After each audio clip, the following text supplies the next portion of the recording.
Hi guys, എന്തൊക്കെയുണ്ട് വിശേഷം? എല്ലാവരും സേഫായിട്ടല്ലേ ഇരിക്കണത്? ഇവിടെ എൻ്റെ അമ്മമ്മയുടെ ഭാഷയെ പറയുകയാണെങ്കിൽ ആരുടെ കണ്ണാണോ ഞങ്ങളുടെ കുട്ടികൾക്ക് കിട്ടിയത്. സത്യം പറഞ്ഞ സംഭവം അതൊന്നുമല്ല. ഇപ്പോഴത്തെ കേരളത്തിൻ്റെ അവസ്ഥ എന്താ? അതെ, പനി. അങ്ങനെ ദൈക്കു സ്കൂൾ കഴിഞ്ഞ് വരുമ്പോൾ പനിയും കൊണ്ടിട്ടാണ് വന്നത് ഒരു വെള്ളിയാഴ്ച. ശനി ഞായറും ഞങ്ങൾ വെയിറ്റ് ചെയ്തു ഡോക്ടറെ കണ്ട് മരുന്നൊക്കെ കഴിച്ചിട്ട്. എന്നിട്ടും ഒട്ടും ടെമ്പറേച്ചർ 103 കുറയണേ ഉണ്ടായിരുന്നില്ല. അങ്ങനെ തിങ്കളാഴ്ച രാവിലെ വന്ന് ഡോക്ടറെ കാട്ടി വേറെ വഴിയൊന്നും ഇല്ലാത്തതുകൊണ്ട് അഡ്മിറ്റ് ആവേണ്ടി വന്നു. അഡ്മിഷൻ എടുത്തപ്പോഴാണെങ്കിലോ ഫുള്ള് പനി. ഹോസ്പിറ്റലിൽ എല്ലാവർക്കും പനിയായിട്ടാണ് എല്ലാവരും അഡ്മിറ്റ് ആയിട്ടുള്ളത്. ഒരു റൂമും കിട്ടാനുണ്ടായിരുന്നില്ല. അവസാനം വാർഡാണ് കിട്ടിയത്. അവിടെയാണെങ്കിൽ കൂടെ നിൽക്കാൻ ഒരാൾക്ക് കൂടി നിൽക്കാനുള്ള സ്ഥലമില്ല. അപ്പോൾ പിന്നെ ഞാനവന് മാത്രമേ ഉണ്ടായിരുന്നുള്ളൂ. അത് കഴിഞ്ഞ് കുറച്ച് കഴിഞ്ഞപ്പോൾ എനിക്ക് ചെറിയ ബുദ്ധിമുട്ടൊക്കെ തോന്നിയിട്ടുണ്ടായിരുന്നു. പക്ഷേ ഹോസ്പിറ്റലിൽ നിൽക്കണതിൻ്റെ ആവുമെന്നാണ് ഞാൻ വിചാരിച്ചത്.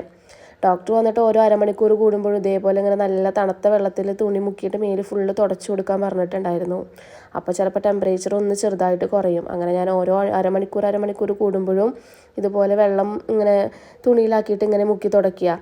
ഞങ്ങൾക്ക് കിട്ടിയ വാർഡിൻ്റെ സൈഡിൽ 2 വിൻഡോ ഉള്ളത് കാരണം ചെറിയൊരു ആശ്വാസം ഉണ്ടായിരുന്നു. പിന്നെ രാത്രി ഒരു 9-9:30 ആയപ്പോഴേക്കും അച്ഛൻ വന്നിട്ടുണ്ടായിരുന്നു. അപ്പോഴേക്കും എനിക്ക് ഓൾമോസ്റ്റ് പനി എനിക്കും സ്പ്രെഡായി അവൻ്റെ അടുത്ത് നിന്ന്. അങ്ങനെ ഞാൻ കാഷ്വാലിറ്റി പോയി ട്രിപ്പൊക്കെ ഇട്ട് ഇഞ്ചക്ഷനൊക്കെ അടിച്ച് തിരിച്ച് വാടി വന്നു. എന്നിട്ടാണ് അച്ഛൻ പോയത്. വാടി വന്ന് ഞാൻ അവനെ കുറച്ച് നേരം കളിപ്പിക്കാനൊക്കെ നോക്കുന്നുണ്ട്. പക്ഷേ ആൾക്കൊട്ടും ഇൻട്രസ്റ്റ് ഇല്ല. പിന്നെ ഇടയ്ക്കിടയ്ക്ക് സിസ്റ്റർമാർ വരും, ടെമ്പറേച്ചർ ചെക്ക് ചെയ്യും. അങ്ങനെ ഒരു 11:30 ആയിട്ടൊന്ന് ഉറങ്ങാമെന്ന് വിചാരിച്ചു. പക്ഷെ അപ്പോഴും ഉറങ്ങാൻ പറ്റിയില്ല. 12:30 പിന്നെ ഒരു ആൻറ്റിബയോട്ടിക് കയറ്റാനുണ്ടായിരുന്നു. അങ്ങനെ ഒരു 3-4 ദിവസമായിട്ട് ഹോസ്പിറ്റലിൽ തന്നെയാണ്. ഇന്നലെയാണ് ആക്ച്വലി ഡിസ്ചാർജ് ആയിട്ട് വീട്ടിലെത്തിയപ്പോഴാണെങ്കിലോ വീട്ടിലുള്ള എല്ലാവർക്കും പനി. അപ്പോൾ ഇനി കുറച്ച് ദിവസം ഈ പനി വിശേഷങ്ങളൊക്കെ തന്നെ ആയിരിക്കും. അപ്പോൾ അടുത്ത വീഡിയോയിൽ വരാം കേട്ടോ.